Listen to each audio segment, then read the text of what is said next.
Inspector Govind తీక్షణమైన కళ్ళను torch లైట్లలా చేసి ఆ ఇల్లు, పెరడు, గోపాలరావు పడుకున్న మంచం, వసారా అడుగడుగునా పరిశీలించసాగాడు. అతడి వెనకాలే రఘురామయ్య నడుస్తూ ఆ రాత్రి జరిగిన సంగతంతా వివరిస్తున్నాడు. ఇక్కడైనా ఆ పెద్ద మనిషి పడుకున్నది? వేప చెట్టు మొదట్లో అడిగాడు గోవింద్. అవును, ఇక్కడే నవారు మంచం వేసి బొంతపరిచి పడుకోమన్నాం. మా ముందు ఇక్కడే పడుకున్నాడు. కానీ తెల్లవారేసరికి వసారాలోకొచ్చి చేరారు. అర్ధరాత్రి మా అబ్బాయి లేపి వసారాలో పడుకోమన్నారని చెప్పారు. వాడెప్పుడొచ్చాడో, ఈయన్ని ఎందుకు లేపాడో, వాళ్ళు ఏం మాట్లాడుకున్నారో నాకేం తెలీదు. తెల్లవారేసరికి ఘోరం జరిగింది, గద్గద స్వరంతో అన్నాడు రఘురామయ్య. ఈ కాంపౌండ్ వాల్ పూర్తిగా క్లోజ్ చేయలేదా? మొండి గోడలతో ఉన్న కాంపౌండ్ వాల్ చూస్తూ అన్నాడు ఇన్స్పెక్టర్. లేదు, గవర్నమెంట్ క్వార్టర్ ఎప్పటి నుండో అలాగే ఉంది. నేను ఈ దారి గుండానే పట్టాల మీదకి ఎడుతుంటాను రోజు. బాగా దగ్గర దారిది. కాంపౌండ్ వాల్ వెనకాల నాగజవుడు, మర్రి చెట్టు, ఏపుగా పెరిగిన గడ్డి మొక్కలతో, రాళ్లతో ఎగుడు దిగుడుగా గుంతలుగా ఉంది. అక్కడి నుండి కొంచెం దూరంగా పట్టాలు కనిపిస్తున్నాయి. ఆ దారి మాత్రం రాళ్లతో నిండి ఉంది. ఇన్స్పెక్టర్ కళ్ళు అప్రయత్నంగా కాంపౌండ్ వాల్ పక్కన పడున్న సిగరెట్ పీకల వైపు, ఖాళీ సిగరెట్ పెట్టె వైపు తిరిగాయి. 2 అడుగులు వేసి హ్యాండ్ కర్చీఫ్ తీసుకుని వాటిని జాగ్రత్తగా కర్చీఫ్లోకి తీసి పట్టుకున్నాడు. రఘురామయ్య వైపు చూస్తూ అడిగాడు, మీ అబ్బాయి స్మోకరా? రఘురామయ్యకి ఏం చెప్పాలో తోచలేదు. తాగుబోతూ సిగరెట్టు కాల్చడని చెప్పలేడు. కాలుస్తాడంటే తనెప్పుడూ చూడలేదు. కొంచెం హీనస్వరంతో అన్నాడు, లేదు, కాదనుకుంటా. నా ఎదురుగా ఎప్పుడూ కాల్చలేదు. గోపాలరావు చైన్ స్మోకరా? తెలీదు. నాతో ఉన్న 2 గంటల్లో ఆయన సిగరెట్ మాత్రం కాల్చలేదు. ఐసి. ఇన్స్పెక్టర్ ఆలోచనగా చూశాడు. 2 అడుగులు వేశాక డైరీ మిల్క్ చాక్లెట్ రేపర్, అరటిపండు తొక్కలు కనిపించాయి. వంగి అవి కూడా తీయబోతూ రఘురామయ్య వైపు చూశాడు. ఈ అరటిపండు తొక్కలు నిన్ననో మొన్ననో వేసినట్టున్నాయి కదండి. ఎప్పటివో అయితే పూర్తిగా ఎండన్నా పోతాయి, లేదంటే నలుగురు నడిస్తే అణిగిపోతాయి. రఘురామయ్య వెంటనే అన్నాడు, మా ఇంట్లో అరటిపళ్ళు ఎవరూ తినరు. నాకు నా భార్యకి డయాబెటీస్. మేమసలు అరటిపళ్ళు ఎప్పుడూ కొనం. ఇన్స్పెక్టర్ అనుమానంగా చూస్తూ అన్నాడు. ఇదంతా చూస్తుంటే నాకేదో అనుమానంగా ఉంది. ఈ హత్య వెనుక మరో హస్తం ఉంది. మరొకరిదో నలుగురిదో. చూస్తుంటే ఈ గోపాలరావు పెద్ద ముఠా నాయకుల్లా ఉన్నాడు. మీ దగ్గరకు ఒక్కడే వచ్చినా ఆయనతో మరో 2-3 వచ్చి ఉంటారనిపిస్తోంది. వంగి కర్చీఫ్తో అరటిపండు తొక్క, చాక్లెట్ రాఫర్ తీసుకుని పట్టుకుని జేబులో వేసుకున్నాడు ఇన్స్పెక్టర్. రఘురామయ్య కొంచెం బాధగా అన్నాడు, ఏమిటో నమ్మలేకపోతున్నాను ఇన్స్పెక్టర్ గారు. ఆయనంత ప్రమాదకరమైన వ్యక్తి అంటారా? మెరిసేదంతా బంగారం కానట్టే పెద్ద మనుషుల్లా కనిపించే వాళ్ళంతా మంచివాళ్ళు అనుకోవటం మన తెలివి తక్కువతనం. మనం ఎవరికి ఏ అపకారం చేశాం? ఎక్కడి నుండి వచ్చాడో, ఎందుకొచ్చాడో నా కొడుకుని పొట్టన పెట్టుకున్నాడు. ఇహ వాడి కూతురు బతికేం బాగుపడుతుంది? అప్పుడే అటుగా వచ్చిన శాంత ఆవేదనతో అన్నది. ఏమో, నాకు మాత్రం నమ్మకం లేదు. ఓకే, మీరన్నది నిజమే కావచ్చు, మేడం గారన్నది నిజమే కావచ్చు. ఎందుకంటే ఈ మధ్య మన ఊళ్ళో 25 ఏళ్ల కుర్రవాడు పట్టాల మీద తిరుగుతున్నాడని అంటున్నారు ఊళ్ళో వాళ్ళు. అలాగా? ఎవరతను? ఎప్పటి నుండి తిరుగుతున్నాడు? ఆత్రంగా అడిగాడు రఘురామయ్య. మీ అబ్బాయి హత్య జరిగిన రోజు కనిపించాట. ఆ తర్వాత కూడా 4-5 సార్లు పట్టాల మీద ఆంజనేయ స్వామి గుళ్ళో తిరుగుతూ కనిపించాట. కిళ్ళికొట్టు సాంబడు చెప్పాడు. ఎవరో, ఎక్కడి నుంచి వచ్చాడో కనుక్కున్నారా? నాకు కనిపించలేదు. అదేంటి, ఊళ్ళోకి ఎవరు కొత్త వాళ్ళు వచ్చినా అసిరిగాడి దృష్టి నుండి తప్పించుకోలేరు. అలాంటిది వాడు కూడా ఈ కొత్త అబ్బాయి గురించి చెప్పలేదేమిటి? అలాగా? అన్నట్టు ఈ మధ్య అసిరి అసలు కనిపించటమే లేదు. ఎక్కడికి వెళ్ళాడు? అడిగాడు ఇన్స్పెక్టర్. ఇంట్లోనే ఉంటున్నాడు. ఆ రోజు సంఘటనతో బాగా బెదిరిపోయాడు. ఇంట్లోంచి బయటికి వెళ్ళటం లేదు. ఆ రోజు నుండి పిచ్చివాడిగా తయారయ్యాడు. చీమ చిటుక్కుమన్నా వణికిపోతున్నాడు. అరే, ఏడి, పిలవండి. అసిరి శాంత లోపలికి తొంగి చూస్తూ పిలిచింది. 2 పిలుపులకు గాని అసిరి బయటికి రాలేదు. రావడమే గజగజ ఉణుకుతూ వచ్చాడు. బాగా లంకడాలు పడిన మనిషిలా కళ్ళు లోతుకుపోయి జుట్టు చెదిరిపోయి పిచ్చివాళ్లా ఉన్నాడు. నీలం గళ్ల చొక్కా వేసుకుని ముదురు నీలం నిక్కర తొడుక్కుని ఉన్న అసిరిలో హఠాత్తుగా చిత్రమైన మార్పు చూస్తే ఇన్స్పెక్టర్కి చాలా ఆశ్చర్యం వేసింది.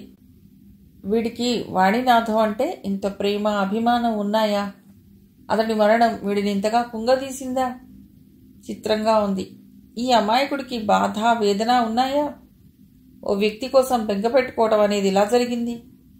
ఇది బెంగ లేక జరిగిన సంఘటన పట్ల భయమా? బిత్తర చూపులు చూస్తూ వదిగి వదిగి నడుస్తూ వచ్చిన అసిరి వైపు చూస్తూ మెత్తగా అడిగాడు, ఏం అట్టా ఉన్నావేం? ఒంట్లో బాలేదా? అసిరి మాట్లాడలేదు. భయంగా ఓసారి ఇన్స్పెక్టర్ వైపు చూసి కళ్ళు దించుకుని నెలచూపులు చూడసాగాడు. ఇది వరస ఇన్స్పెక్టర్ గారు. వీడితో ఈ కుటుంబానికి ఏనాటి రుణానుబంధమో గాని వీడిలా అయ్యాడు. ఏ పని చెప్పినా చురుగ్గా చలాకీగా చేసే వీడు ఓ గ్లాసుడు మంచిళ్ళు తీసుకురమ్మంటే కనీసం 10 నిమిషాల దాకా ఆ సంగతి అర్థం చేసుకోలేకపోతున్నాడు. ఓ పక్క అబ్బాయి అకాల మరణం, మరో పక్క సొంత అన్నయ్య చనిపోయాడని తెలిసినా నా కూతుర్ని ఇక్కడికి పంపని అల్లుడి కాఠిన్యం, మరో పక్క వీడి వాలకం. నాకేం చేయాలో పాలుపోవటం లేదు. కేవలం ఒకే ఒక్క రాత్రితో మా జీవితాలు ఇలా చిన్నాభిన్నం అవుతాయని, ఇంత పెద్ద మార్పు వస్తుందని, అది మమ్మల్ని ఇలా కుంగదీస్తుందని అనుకోలేదు. బాధగా అన్నాడు రఘురామయ్య. ఇన్స్పెక్టర్ జాలిగా చూశాడు ఆయన వైపు. మీరన్నీ తెలిసిన వారు, ఇలా బాధపడితే ఇలా చెప్పండి. ఆఫ్టర్ ఆల్ ఇది జీవితం. జీవితంలో ఇలాంటి ఆటపోట్లు ఎవరికైనా తప్పవు. అన్నీ అవే సర్దుకుంటాయి. చూడసిరి, నాకు కాసిని మంచినీళ్ళు తెచ్చిపెడతావా? అసిరి బెదిరిపోతూ చూశాడు. మంచిళ్ళు ఇలా చూడు, నాకు దాహంగా ఉంది. తాగటానికి కాసిని మంచిళ్ళు ఇవ్వు, చేత్తో సైగ చేస్తూ చెప్పాడు. నామతి మండా, నీకు కనీసం నీళ్లన్నా ఇవ్వకుండా కూర్చున్నాను. కూర్చోండి, కాఫీ ఇస్తాను. శాంత లోపలికి వెళ్ళబోయింది. మీరు ఆగండమ్మా, నాకిప్పుడు కాఫీ వద్దు. అసిరి మంచిళ్ళు ఇస్తాడు, తాగుతాను. వెళ్ళి పట్టురా అసిరి. ఆవిడకి వద్దన్నట్టు సైగ చేసి అసిరి వైపు ఆప్యాయంగా చూశాడు. నెమ్మదిగా లోపలికి వెళ్ళాడు అసిరి. చిన్న చిన్న పనులు బలవంతంగా చేయిస్తుండండి, కొంచెం పనుల్లో పడితే తేరుకుంటాడు అన్నాడు అసిరి లోపలికి వెళ్ళగానే. పాపం పిచ్చి వెధవ, ఏ తల్లి కన్నదో. మా ఇంటికి ఇప్పుడు వీడే దిక్కేనాడు. మాకు ఆఖరికి వీడే తలకొరివి కూడా పెడతాడు నిట్టూర్చింది శాంత.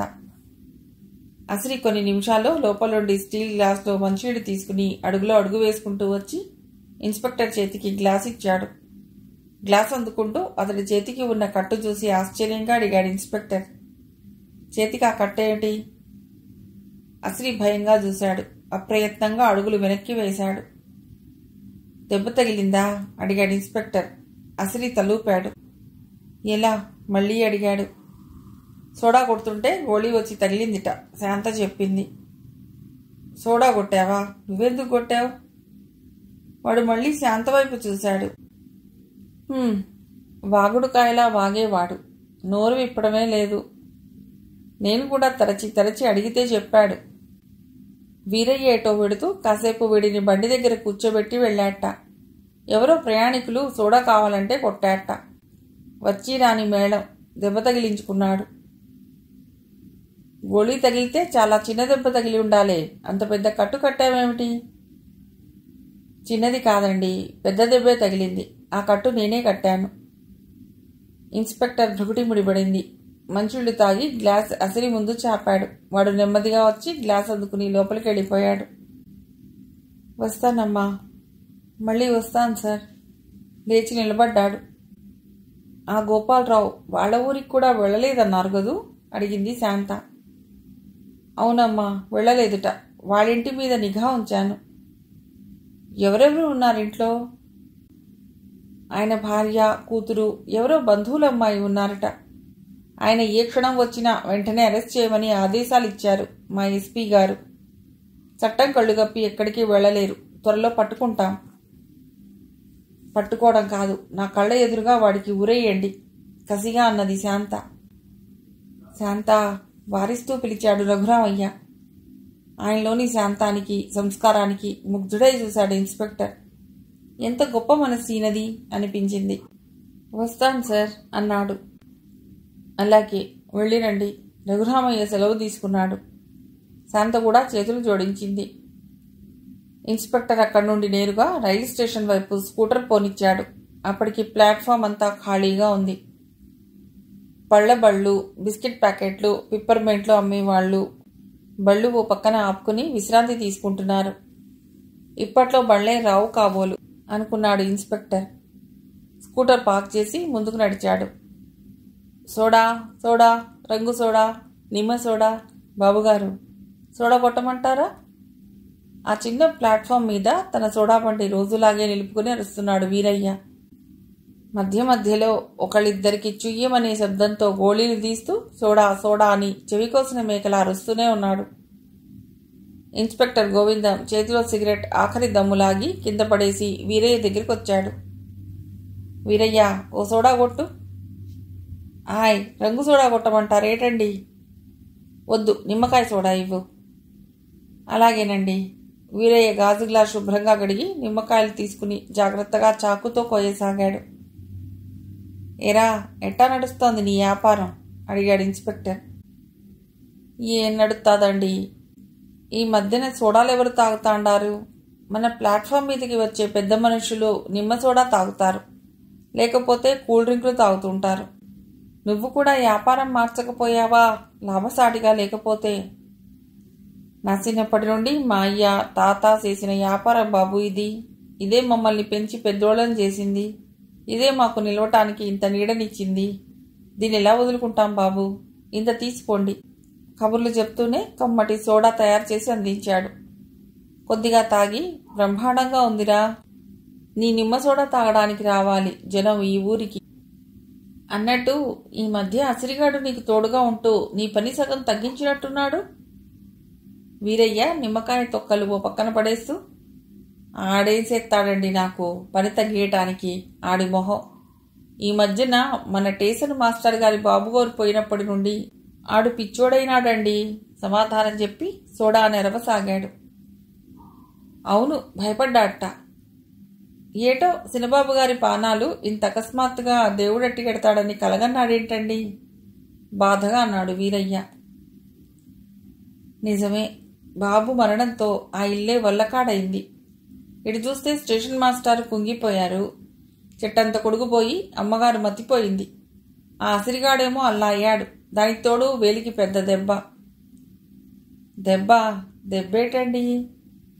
పట్టాల కాడగాని పడినాడా? చీకటి కూడా లెక్క చేయక రాత్రి పగలు తిరిగేస్తుంటాడు. అదేంటి, సోడా కొడుతుంటే గోలీ తగిలిందట కదా, నీకు తెలియదా? అబ్బే లేదండి, నా కాడ కాదండి, ఆ సుబ్బిగాడి బండికాడ కొట్టినాడేమో. అయినా ఆడికి ఈడికి పడి సావదు కదండి. ఆడికి ఎందుకు వెళ్ళినాడో. గోవింద్ సోడా రుచి ఆస్వాదిస్తూ నెమ్మదిగా తాగసాగాడు. అతడికి ఎందుకో అసిరి వాలకం చూస్తే ఏదో అనుమానం కలిగింది. ఇప్పుడు వీరయ్య మాటలు ఆ అనుమానానికి బలం పోయేసాగాయి. మరి కాసేపు వీరయ్యతో కబుర్లు చెప్పి స్టేషన్కి వెళ్ళిపోయాడు. లాస్య బస్ దిగింది. సమయం 6:30. సూర్యుడు పడమటి కొండల వైపుకు ప్రయాణమయ్యాడు.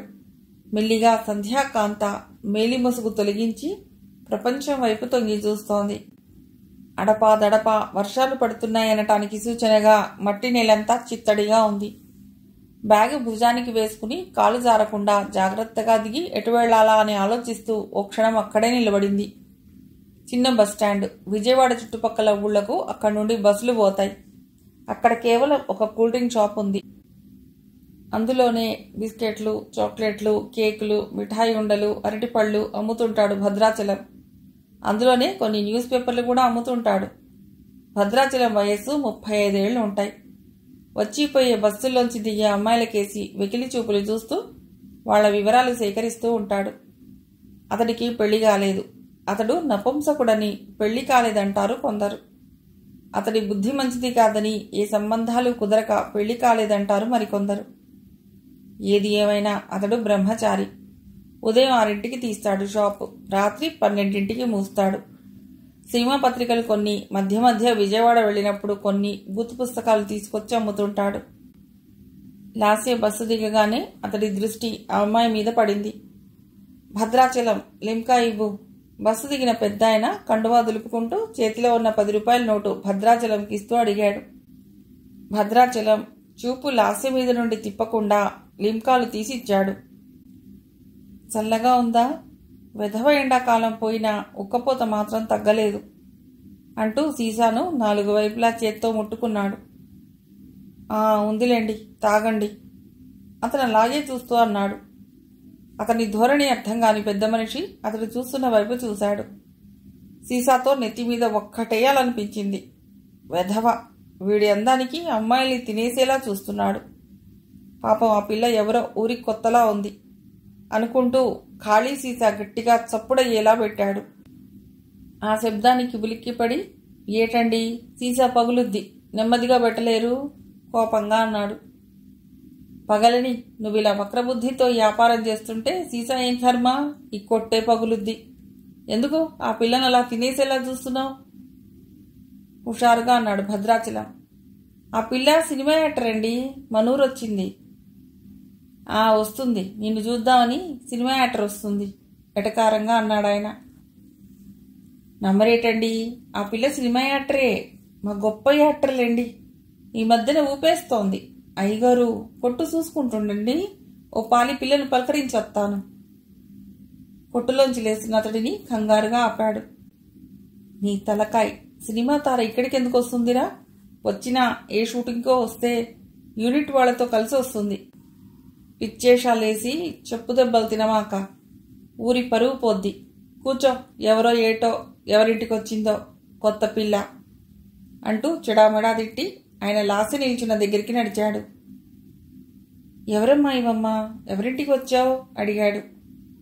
ఉలిక్కిపడిన లాస్య ఆయన్ని చూసి హాయిగా నిట్టూర్చింది. గోపాలరావు గారని మున్సిపల్ స్కూల్లో చరిత్ర మాస్టర్ గారిల్లు ఎక్కడండి తీయగా అడిగింది. ఓ, మాస్టర్ గారింటికా, పదమ్మా తీసుకెడతాను. ఎక్కడి నుండి వస్తున్నావు? గోపాలరావు గారికి ఏమవుతావు? ఇంతకు ముందెన్నడూ నిన్నిక్కడ చూడలేదే ముందుకు నడుస్తూ అన్నాడు. ఆయన అనుసరిస్తూ, అవునండి, నేనెప్పుడూ రాలేదు. ఇంతకాలం నేను అమెరికాలో ఉండేదాన్ని. ఈ మధ్య ఇండియా వచ్చాను. మావయ్యని అత్తయ్యని చూసెడదామని వచ్చాను. ఓ, మాస్టారు మీనకోడలివా? అలా చెప్పవే, బాగుంది. అది సరే, అమెరికా నుండి వచ్చావంటే నమ్మలేకపోతున్నానమ్మా ఆమె వైపు ఎగాదిగా చూస్తూ అన్నాడు. లాస్య పొట్టిజడ గట్టిగా అల్లుకుని పాపుడికి దగ్గరగా పెద్ద స్టిక్కర్ పెట్టుకుంది. జడ నిండా పెద్ద పూలమాల పెట్టుకుంది. అడ్డదిడ్డంగా చీర కట్టుకుంది. చదువుకున్న పల్లెటూరి పిల్లలా ఉంది. అది నాకు మన సాంప్రదాయం అంటే చాలా ఇష్టం అండి, అందుకే ఇలా తయారయ్యాను కలవరపడుతూ అన్నది లాస్య. పెద్దాయనతో పెడుతుంటే భద్రాచలం గట్టిగా అరిచాడు. అమ్మాయి, నువ్వు సినిమా తారువి గదూ? గుండాగినంత పనైంది లాస్యకి. బాబోయ్, వీడెవడో తన్ని గుర్తుపట్టాడు. ఎలా? లోపల భయం అణుచుకుని మొహం చిరాగ్గా పెట్టింది. ఎవరండి అతడు అన్నది. వాడి మాటలు పట్టించుకోకమ్మా, పిచ్చెదవా అని. ఒరేయ్, చరిత్ర మాస్టర్ గారి మేనకోడలు అంటూ గట్టిగా సమాధానం చెప్పి రామ్మా అంటూ కొంచెం వేగంగా అడుగులు వేశాడు. అంతా మట్టి రోడ్డు, చిరాగ్గా ఉంది. ఆమె అవస్థ చూసి అన్నాడు ఆయన. జంక్షన్ దగ్గరికి వెడితే తార్ రోడ్డు ఉంది, మిగతాదంతా మట్టి రోడ్డేనమ్మా. పాపం మీకు అలవాటు లేనట్లుంది. అమెరికాలో చాలా శుభ్రంగా ఉంటాయటగా రోడ్లు అన్నాడు. అవునండి, చాలా బాగుంటాయి, హాయిగా పడుకోవాలనిపిస్తుంది అన్నది ఆ ఊరిని పరిశీలనగా చూస్తూ. చిన్న చిన్న రోడ్లు, రోడ్ల పక్క మురుగునీటి కాలువలు, పెద్ద పెద్ద అరుగులు, ఇటుకల ఇళ్ళు, మట్టి ఇళ్ళు, గుడిసెలు, పొలాల నుండి ఇళ్లకు వెడుతున్న రైతులు, కూలీలు, పశువుల్ని తోలుకెడుతున్న పిల్లలు, పాల క్యాన్లు సైకిల్కి తగిలించుకుని తిరుగుతోన్న పాలవాళ్లు, అరుగుల మీద కిరసిన్ స్టవ్లు పెట్టుకుని పచ్చిరుక్కాయ బజ్జీలు అమ్ముతున్న వాళ్ళు, సత్తుపళ్లాల్లో మిఠాయి ఉండలు, జీళ్లు పెట్టుకుని అమ్ముతున్న చిన్న చిన్న వ్యాపారులు. ఊరికి కొత్తగా కనిపిస్తున్న లాస్య వైపు విచిత్రంగా చూస్తూ పక్కనున్న పెద్ద మనిషిని, మన చుట్టాలమ్మాయా అని అడిగారు. కాదులే, చరిత్ర మాస్టారింటికి అంటూ సమాధానం చెప్తూ కుడి చేతి వైపున్న సందు మలుపు తిరిగాడు. రామ్మా అంటూ. ఆ సందులో 2 వైపులా అన్ని ఇళ్లే. వాకిళ్లన్నీ చక్కగా పేడకళ్ళాపి జల్లి ముగ్గులు పేర్చి ఉన్నాయి. అరుగులు పక్కగా ప్రవహిస్తున్న మురికి కాలువలు యూనిఫామ్గా ఉన్నాయి. ఇళ్లన్నీ అరుగులతో ముచ్చటగా అనిపించింది లాస్యకి. ఓ మాదిరి డాబా ఇంటి ముందాగి అమ్మా అన్నపూర్ణమ్మ అని పిలిచాడు పెద్ద ఆయన. లోపల నుండి అన్నపూర్ణమ్మ వెంటనే బయటికి వచ్చింది. ఎవరు అంటూ. చూడు ఎవరొచ్చారో, నీ మేనకోడలు గర్వంగా అన్నాడు. ఆవిడ లాస్య వైపు అయోమయంగా చూసింది. ఎవరమ్మా నువ్వు? అదేమిటండి, మీ మేనకోడల్ని మీరే గుర్తుపట్టరు? ఆశ్చర్యంగా అడిగాడు. నాకు మేనకోడళ్ళు ఎవరున్నారు చిలమయ్యా అన్నదావిడ అలాగే విచిత్రంగా లాస్యని చూస్తూ. లాస్యకి గొంతులో పచ్చివెలక్కాయ పడ్డట్టు అనిపించింది. ఈ పెద్ద మనిషి ఇక్కడి నుండి వెళ్ళకపోతే తప్ప తను తన సంగతి చెప్పలేదు. అందాక నాటకం ఆడవలసిందే. ఈలోగా లోపల నుండి మృదులొచ్చింది. తెల్లగా అందంగా 16 అణాల ఆంధ్రుల ఆడపడుచులా ఉన్న మృదులని ముగ్ధురాలై చూసింది లాస్య. ఎంత అందంగా ఉంది! మిస్ యూనివర్స్లు, మిస్ వరల్డ్లు బోలెడంత డబ్బు ఖర్చు పెట్టి చర్మానికి ఒకళ్లను, జుట్టుకు ఒకళ్లను, కంటికి ఒకళ్లను, ఒంటికి ఒకళ్లను అపాయింట్ చేసుకుని అందాన్ని కొనుక్కుంటూ విశ్వసుందరి కిరీటాలు పెట్టించుకుని కోట్లు సంపాదిస్తున్నారు. అలాంటిది ఏ ఆడంబరం లేకుండా విశ్వసుందరి సైతం తలదన్నేలా ఉంది. ఈ అమ్మాయిని కట్నం కోసం వదిలేస్తాడా ఆ వెధవ? ఎవడో గుడ్డి వెధవ అనుకుంది కసిగా. ఎవరమ్మా నువ్వు? ఏ ఊరు మీది? అన్నపూర్ణ ప్రశ్నకు కంగారుగా చూసింది. ఎవరమ్మా? తీయటి స్వరంతో అడిగింది మృదుల. ఏమోనే, మేనకోడల్ని తీసుకొచ్చానంటున్నాడు చిలమయ్య బాబాయ్. నాకేం అర్థం కావటం లేదు అన్నది అన్నపూర్ణ. అదేమిటమ్మా? అమ్మాయి మృదుల, నీకేమన్నా గుర్తుందా చెప్పు. ఆ పిల్ల మీకోసం ఇల్లు వెతుక్కుంటూ అమెరికా నుండి వస్తే ఎవరో తెలీదు అంటుందే మీ అమ్మ. మృదుల అయోమయంగా చూసింది. ఎవరు వస్తా? ఎదురుంటి ముసలమ్మ అరుగు మీదకొచ్చి ఆరా తీసింది. చిలమయ్య ఆవిడికి సమాధానం చెప్పటానికి వెనక్కి తిరగటంతో లాస్తి నెమ్మదిగా మృదుల వైపు చూస్తూ కనుసైగ చేసింది. ఆ సైగకి అర్థం పూర్తిగా తెలియకపోయినా ఏదో విశేషం ఉందని గ్రహించిన మృదుల, ఓ నువ్వా సంధ్య? అబ్బా, గుర్తుపట్టలేకపోయాను. ఏంటి అమెరికా వెళ్ళి ఈ వేషం? రా అమ్మా సంధ్యే అన్నది మెట్టు దిగి లాస్య చెయ్యందుకుంటూ. అది సంగతి. అన్నపూర్ణమ్మ, నీకు వయసుతో పాటు జ్ఞాపక శక్తి మందగిస్తోంది. జాగ్రత్త అమ్మా, మరుంటాను. మీ పిల్లని అప్పగించాను, నా బాధ్యత అయిపోయింది అంటూ వెళ్ళిపోయాడు చలమయ్య. మృదులతో పాటు నడిచింది లోపలికి లాస్య. అటు మృదుల ప్రవర్తన, ఇటు ఈ కొత్తమ్మాయి తీరు అర్థం కాని అన్నపూర్ణ అయోమయంగా వాళ్ళని అనుసరించింది. లోపలికి ఎడుతూనే లాస్య గబగబా చెప్పింది. ఆంటీ, నేను మీకోసమే వచ్చాను. అంకుల్ పంపించారు. ఆయన చాలా ఆపదలో ఉన్నారు. ఇది చదువుకోండి, తెలుస్తుంది అంటూ బ్యాగ్లో ఉన్న లెటర్ తీసిచ్చి మృదులతో అన్నది. బాత్రూమ్ ఎక్కడుందో చూపిస్తావా? అన్నపూర్ణ ఆత్రంగా లెటర్ విప్పి చదువుతుంటే మృదుల లాస్యని తీసుకుని బాత్రూమ్ వైపు నడిచింది. నిన్నెక్కడో చూశాను, కానీ నువ్వు మా బంధువులమ్మాయి కాదు. నీది మాత్రం చాలా ఫెమిలియర్ ఫేస్. ఎక్కడ చూశానో గుర్తు రావటం లేదు. నువ్వు చెప్పగలవా? అడిగింది మృదుల. చెప్పగలను, నువ్వు నన్ను చూశావు, కానీ నేను నిన్ను చూడటం ఇదే మొదటిసారి నవ్వుతూ అన్నది లాస్య. అన్నట్టు మీకు చాలా థ్యాంక్స్. ఎందుకు? అడిగింది మృదుల.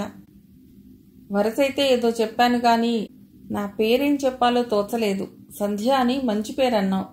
మృదుల చూపించిన బాత్రూంలోకి వెళ్ళి రేకుల తలుపు మూసుకుంది లాస్య. ఆమె వచ్చిందాకా మృదుల తెల్లబోయి అక్కడే నిలబడింది. ఎవరి అమ్మాయి? ఎక్కడో చూసినట్టు అనిపిస్తోంది. బాగా పరిచయం ఉంది. ఆ మాట, ఆ రూపు, ఆ నవ్వు ఎక్కడ చూశాను? అత్తారింటి వైపా, అమ్మగారింటి వైపా? ఎందుకొచ్చింది ఈమె? నాన్నకి ఈమెకి ఎలా పరిచయం? ఒకవేళ సినిమాలోలా నాన్నకి రెండో భార్య ప్రియసో ఉందా? నాన్న ద్వారా ఆవిడకి పుట్టిన పిల్ల ఈమె. ఆమె చనిపోతూ నాన్నకి ఈమెని అప్పగించిందా? నాన్న ఉత్తరం ఏం రాసి ఉంటారు? ఆమె ఆలోచనల్లో ఉండగానే లాస్య బయటకు వచ్చింది. ఏమిటి ఆలోచిస్తున్నావు? నేనెవరా అనా? అడిగింది లాస్య. మృదుల మాట్లాడలేదు. ముందు మీ నాన్నగారు రాసిచ్చిన ఉత్తరం చదువు, తర్వాత చెప్తాను, పద మృదువుగా అంటూ అన్నపూర్ణ ఉన్న దగ్గరకు నడిచింది. ఆవిడ నిలబడ్డ చోటే మోకాళ్ల మీద కూలబడి చెంగుతో మొహం దాచుకుని కుమిలి కుమిలి ఏడుస్తోంది. మృదుల గాబరాగా ఆవిడ దగ్గరకు నడుస్తూ, అమ్మా ఏటమ్మా ఏమైంది అడిగింది. అప్పటికప్పుడే ఆమెకి తన ఆలోచనలన్నీ నిజమే అనిపించింది. అందుకే తల్లి అలా ఏడుస్తోందనిపించింది. కోపంగా లాస్య వైపు చూస్తూ, ఏటా ఉత్తరం? మా అమ్మ ఎందుకు ఏడుస్తుంది? నువ్వెవరో చెప్తావా చెప్పవా అని గట్టిగా అడిగింది. నేను లాస్య చెప్పేలోగా అన్నపూర్ణ గుప్పిట్లో ఉన్న ఉత్తరం మృదులకిచ్చింది. మృదుల అయోమయంగా ఆవిడ చేతిలో నలిగిన ఆ కాగితం సరిచేసుకుని చదవసాగింది. చదవడం పూర్తి చేస్తూనే నాన్నా అంటూ బోరుమంది. లాస్య చటుక్కున మృదుల దగ్గరికి నడిచి ఆమెని దగ్గరికి తీసుకుని, మృదుల ఏడవడం కాదు, కర్తవ్యం ఆలోచించాలి. ఏడిస్తే సమస్య పరిష్కారం కాదు. లే, నేను వచ్చిందెందుకు? మిమ్మల్ని ఇలా ఏడిపించటానికా? చెప్పండి, మా నాన్నగారు ఎట్లా ఉన్నారు? ఎక్కడున్నారు? ఇదంతా ఎలా జరిగింది? చెప్పండి ప్లీజ్. మృదుల గట్టిగా లాస్యని కౌగిలించుకుని వెక్కి ఏడవసాగింది. చెప్తాను, ముందు మీ ఇద్దరు ఏడుపు మాని మొహాలు కడుక్కురండి. మీరేం కంగారు పడద్దు. అంతా సవ్యంగా జరుగుతుంది. మీ నాన్నగారు కులాసాగా ఉంటారు. దయచేసి మీ ఇద్దరూ ముందు రిలాక్స్ అవ్వండి. ఆంటీ లేవండి. మీరే ఇలా అయితే తనని ఎవరు ఓదారుస్తారు? ఇద్దరినీ చెరో చేత్తో లేవదీసి ఓదారుస్తూ పంపు దగ్గరకు నడిపించింది. తనే వంటగదిలోకి వెళ్ళి కుండలో ఉన్న నీళ్లు ముంచుకుని తాగి వాళ్లకు కూడా ఇచ్చింది. ముగ్గురు భోజనాల హాల్లో గడప దగ్గర కూర్చున్నారు. లాస్య మొదలెట్టింది. మిగిలిన కథ తర్వాతి భాగంలో.